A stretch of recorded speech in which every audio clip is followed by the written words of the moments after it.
health. Reboot your body. Omega-3 oil extracted from algae. Strong heart, sharp mind, healthier you.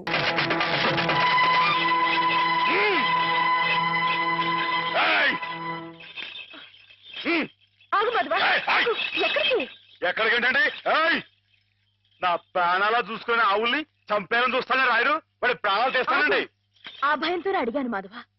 ప్రతి విషయానికి ఊళ్ళో వాళ్ళందరూ నిన్నే ఉబ్బేస్తారు. దానివల్ల వస్తున్న అనర్థాలివి.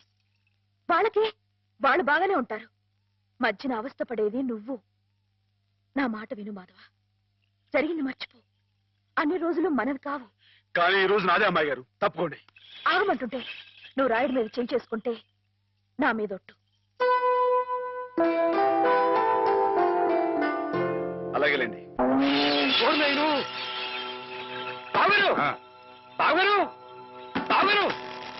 ఎద్దు ఎద్దు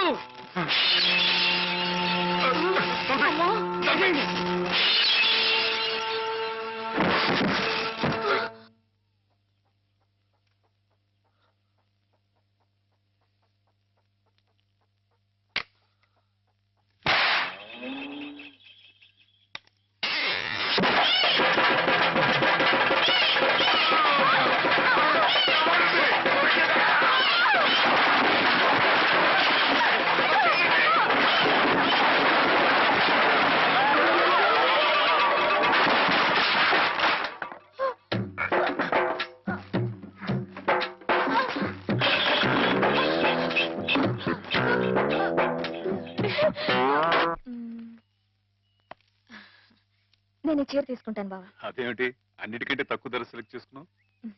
ఇంట్లో ఉండేదాన్నే కదా, నాకు ఇచ్చాలే. హ్యామ్ ఎప్పుడు వస్తుందో ఏమిటో, తనకు కూడా వచ్చారు, నువ్వే చూడరాదు? నాకేం తెలుస్తుంది బావా? హేమని కట్టుకోబోయేవాడివి, నువ్వే సెలెక్ట్ చేయి. నా సెలక్షన్ తనకు నచ్చుతుందో లేదో. నచ్చకపోతే ముక్కు పిండి కట్టించు. మీ ఆవిడ చేత ఆ మాత్రం కూడా చేయించలేవా? ఇది బాగుంటుంది. ఏమిటి బావా ఎప్పుడొచ్చా? ఇప్పుడే. అత్తయ్య పండక్కి చీరలు పంపించిందే, నీకేది కావాలో తీసుకో. మరి నీకు? నేను తీసుకున్నాను. నాకు ఇది బాగుంది.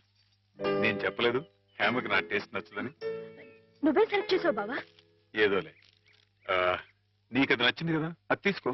అదేం కాదు, నీ సెలక్షన్ ఏదో నువ్వే గనక నీ సెలక్షన్ నేను చెప్పాల్సిందే. నేను చెప్పను. గొడవ ఏంటండి? ఏం లేదు మాధవ, హేమకి ఏ చీర అయితే బాగుంటుందో నువ్వు పెద్ద కన్ఫ్యూషన్ తో చర్చ. ఫైనల్ గా నువ్వు చెప్పు నాయనా, ఆవిడకి ఏ చీర బాగుంటుందో. అయ్యి బాబోయ్, దానికంత చర్చ కావాలేంటండి? మల్లెపూలంటే అమ్మాయి గారికి ఇదిగో ఈ మంచి గంధం రంగు చీర అయితే టెన్షన్ గా నప్పుద్దండి. కరెక్ట్, హేమ సెలక్షన్ అదే. ఇదిగోనయ్యా నేను రాయించిన నాటకం. ఇదిగా ఆ మాధవుడు ఉట్టి ఉబ్బులింగడు. వెళ్ళి వాడి కాళ్ళ మీద పడి కాకా పట్టడం కాదు, బాగా బాగా ఉదయి. దాంతో వాడి నాటకం ఆడడానికి ఒప్పుకుంటాడు.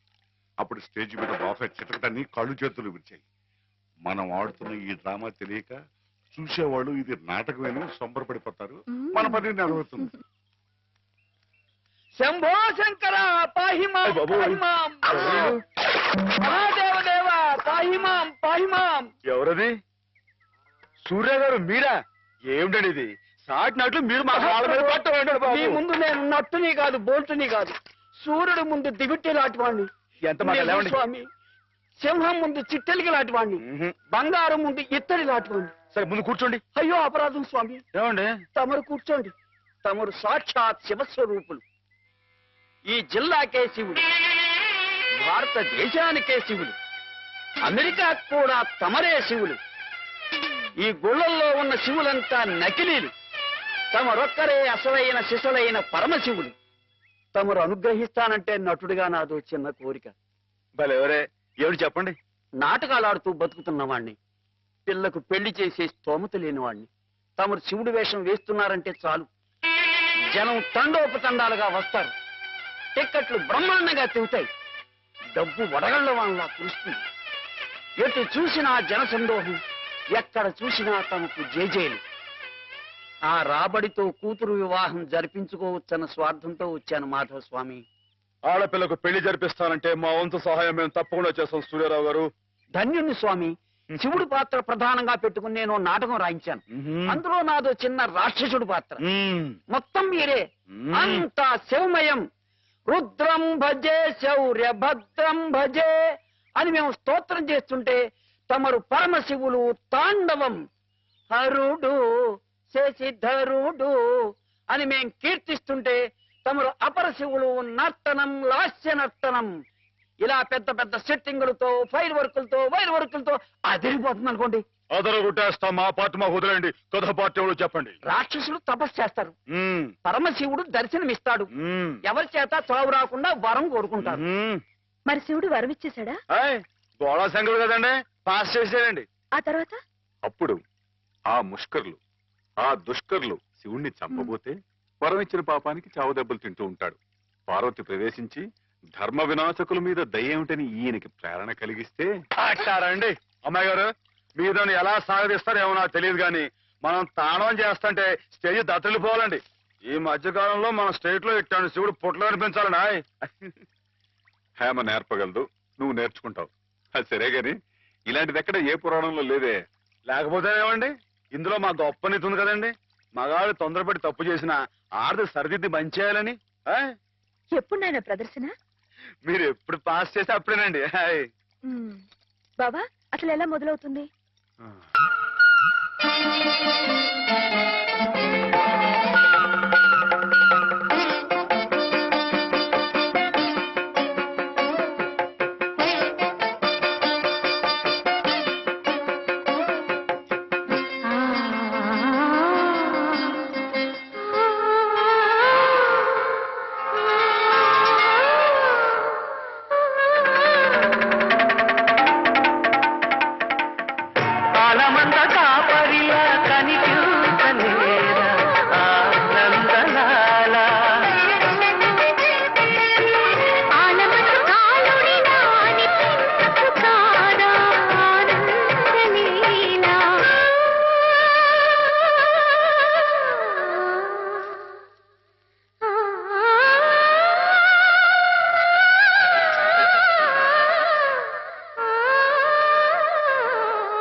ఆడపిల్ల వేళకాని వేళ ఇలా స్నానం చేసిందంటే తినకూడని మాట ఏదైనా చెవిని పడి ఉండాలి, లేదా పడకూడని కోరిక ఏదైనా మనసును పడి ఉండాలి.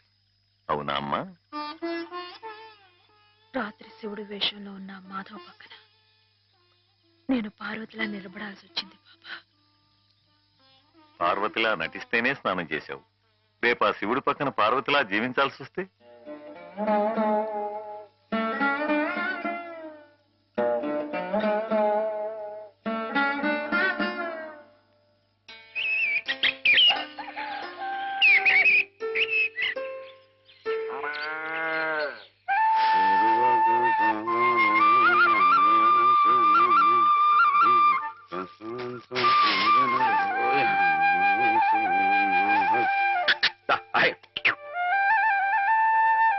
హేమా, పెద్ద ముత్తైదువులు ఆ చీరేమిటి? పాల కోసం ఆ బిందెమిటి? ఏమైంది నీకు ఇవాళ? ఏం కాలా, నేను వెళ్ళి నీళ్లు తీసుకొస్తాను, నువ్వు వెళ్ళి పాలు తీసుకురా. రోజు నువ్వు వెళ్ళి పాలు తీసుకొచ్చేదానివి, ఇవాళ కొత్తగా ఏం మార్పు వచ్చింది? నిన్నటి ఆదివారం వెళ్ళిపోయి వాళ్ళ సోమవారం వచ్చింది. అదే మార్పు. పెద్ద మాటలు. నేనెప్పుడో నీళ్లు తీసుకొచ్చేసాను. నువ్వు వెళ్ళి పాలు తీసుకురా. టైంకి సరిగ్గా కాఫీ అందకపోతే ఒక్క నిమిషంలో సోమవారాన్ని మంగళవారం చేసేస్తాడు నాన్న. నువ్వు వెళ్ళు.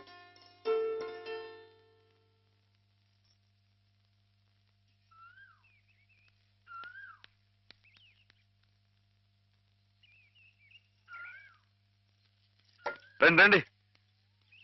ఏంటమ్మాయి గారు ఆలస్యం లేచారేంటండి? కళ్ళు కలవల్లా ఉన్నాయి. పాలు పాలు రెడీయేగానండి. రాత్రి స్టేజ్ మీదకి అసలు నిజంగానే ఆదిశక్తి వచ్చి ఉందండి. చూశారు కదండి రాత్రి మీరు వచ్చిన వంగతో వాళ్ళందరినీ ఎలా ఉతికి పారేశానో. పాలు రాత్రి దెబ్బతో నాకు గట్టి నమ్మకం వచ్చేసిందండి. నాకు ఎప్పుడు ఏ ఆపద వచ్చినా మీరు వచ్చి కాపాడేస్తారని. నువ్వు జాగ్రత్తగా ఉంటే నీకు ఆపదలు ఎందుకు వస్తాయి అసలు? ఎదుటివాడిని చదవగలిగే లౌక్యం నీకు రావాలని రోజు దేవుడికి దండం పెట్టుకుంటున్నాను. నిజమా అమ్మాయి గారు? రోజు నా గురించి మీరు దేవుడికి దండం పెట్టుకుంటారా? పాలు చూడు. బాగుంది నాన్న, బాగుందండి. శుభం. మరి అబ్బాయికి అమ్మాయి నచ్చింది కాబట్టి ఆ ఇచ్చిపుచ్చుకోవడాలు కూడా మరి మాట్లాడండి బాబు. అబ్బాయి గారికి అమ్మాయి గారు పాస్ అయిపోయి సరే అండి. మరి అమ్మాయి గారికి అబ్బాయి గారు పాస్ అవ్వట్లేదు ఏంటండి? అయ్య బాబా. వెళ్తాం గారు మిమ్మల్ని కొంచెం అలా బయటికి రండి. రండి. అమ్మాయి గారు మీకు పెళ్లి కొడుకు అన్ని విధాలా నచ్చితేనే ఈ పెళ్లి జరుగుతుంది, లేకపోతే జరగదు. చెప్పండి, మీకు అబ్బాయి నచ్చాడా? ఆడపిల్లలు నువ్వు ఇట్ట అడగగానే అట చెప్పేస్తారా? రైటే లేండి. ఇటప్పుడు కొంచెం ఇరకాడంగానే ఉంటుంది. ఓ పని చేయండి, అబ్బాయి మీకు నచ్చితే నవ్వుతూ తలదించుకోండి. నచ్చలేదనుకోండి కోపంగా నాకు తిరిగి చూడండి. అయ్యి బాబాయ్ అదేంటండి? అటు నవ్వు కాదు ఇటు కోపం కాదు, అటు బాధగా చూసి అర్థం ఏంటండి? నాన్నని చెల్లెల్ని మిమ్మల్ని అందరినీ వదిలి వెళ్ళాలంటే బాధగా ఉంది. రైటేనండి, ఆడపిల్ల అంటే అంతే కదండి. పాప రేపు హేమ గారు కూడా అంతేలే. వదిలేస్తే లింకులు పెట్టేస్తాడు. నీకాయన నచ్చారా లేదా అది చెప్పు.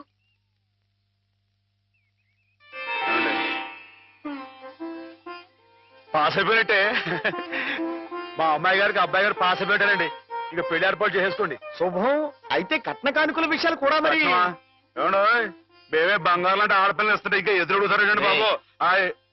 నువ్వు ఊరుకో. సంతలో పశువుని పెట్టి బేరం ఆడినట్టు నన్ను మధ్యలో పెట్టి బేరం ఆడడం నాకు సుతరాం ఇష్టం లేదు. నేను అలా బయట నుంచి ఉంటాను, మీరు మాట్లాడుకోండి. మా వాడు చిన్నప్పటి నుంచి అంతేలేండి. కొన్ని పద్ధతులున్న మనిషి, మధ్యతరగతి వాళ్ళం కదా. తప్పని తెలిసినా కొన్ని బాధ్యతలను నెరవేర్చడానికి కొన్ని పనులు చేయక తప్పదు. మరి ఏమంటారు బావగారు? అవన్నీ ఎందుకండి, ఆ పుచ్చుకునేది ఏదో ఒక ముక్క మా మనసులో వేయండి. ఒక 50,000 అయితే సబబుగా ఉంటుందంటారు. సరే బావగారు, మీ సంబంధం మాకు నచ్చిందండి. త్వరలోనే ముహూర్తాలు పెట్టుకుందాం. వస్తామండి. నమస్కారం. విన్నావట 50,000 కట్టడం కానీ ఒక క్షణం ఆలోచించకుండా ఒప్పేసుకోండి మీ అన్నయ్య గారు. అంతటితో ఆగుతుందా? లాంఛనాలని అవని ఇవని ఇంకా అమాం బాపతు ఇంకో 10,000 దేగుతుంది. కాస్త డేకితే మాత్రం తప్పే ఉందండి. మంచి సంబంధం అనుకున్న తర్వాత ఒరే డబ్బు గురించిన ఆలోచన ఎందుకు బాబుగారు? ఈ ఇంటిని అమ్మేస్తాను. జోకులు వేస్తున్నారా బాబు గారు? లేదయ్యా, నిజంగానే అమ్మేస్తాను. తాతల నాటి ఆస్తి ఈ ఇంటిని అమ్మేస్తారా? అవును బాబుగారు, నాకు కుర్రాడు నచ్చాడు, అతని క్రమశిక్షణ నచ్చింది. ఈ రోజు లెక్కల ప్రకారం వాళ్ళు ఏమీ ఆకాశంలో లేరమ్మా. చాలా సబబుగానే అడిగారు. అయినా రేపు మీరు మాత్రం అడగరా? మీరు అడగకపోయినా నా బాధ్యతగా నేను ఇవ్వద్దా చెప్పండి? అందుకే ఇంటిని అమ్మేసేయాలనే నిశ్చయానికి వచ్చాను. మీ ఎరుకలో ఏదైనా మంచి బేరం ఉంటే చూడండి బాబుగారు. కాస్త ఇంటిని శ్రద్ధగా చూసుకునే మనుషులను చూడండి.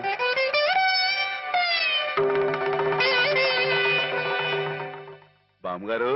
ఎవరు? మాధవ. హాయ్. రా బాబు కూర్చో. మా వెధవా ఇంట్లో లేడు. నేను మీతోనే పని నుండి వచ్చానండి. నా కోసమా? ఉమ్.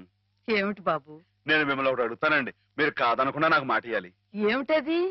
ముందు మాట ఇవ్వండి, తర్వాత చెప్తాను. సరే మాట ఇస్తున్నాను. ఏమిటో చెప్పు. ఇదిగోండి, ఈ డబ్బు తీసుకోండి. డబ్బా? హాయ్. ఎందుకు? ఇది మీ డబ్బుగా బాబు గారికి మీరు ఇవ్వాలి. నా డబ్బుగా బాబు గారికి ఇవ్వాలా? హాయ్. ఎందుకని? లలితమ్మ గారికి మంచి పెళ్లి సంబంధం కుదిరిందండి. 50,000 దాకా కట్నం అడిగారు. ఆ డబ్బు కోసం బాబు గారు ఇల్లు అమ్మేస్తున్నారు. ఇల్లు అమ్మేస్తే ఆయన ఏమైపోతారు పాపం? అందుకే కదండి ఈ డబ్బు ఇస్తున్నాను. నాకు ఎప్పటి నుంచోనండి బాబు గారి పుస్తకం వచ్చేయించాలన్న చిన్న ఆలోచన ఉందండి. ఆ కోరిక ఉపయోగించుకుని ఈ డబ్బు బజార్ కింద ఇచ్చామనుకోండి, ఆ పెళ్లి ఖర్చుకి ఉపయోగపడుతుంది, ఆ రీలు నిలుస్తుందండి. అవును, ఇంత డబ్బు ఎక్కడిది నీకు? అప్పు చేశావా? నాకు ఆవులున్నాయి కదండి, అందులో కొన్ని అమ్మేశానండి, మిగతావేమో బేరం పెట్టాను. ఇలా అన్ని అమ్మేసుకుంటే నువ్వేం తిందామని. మరెవరే మీరంతా లేరేంటండి, మీ ఇంటికి వస్తే ఓ ముద్ద పెట్టరా? నాకు ఈ సాయం చేసి పెడతారు కదండి. మారేడు దళం శివుని పాదాలు తాకాలంటే ఏ చేతులు కాదంటాయి? ఎంత దొడ్డ మనసురా నాయనా నీది.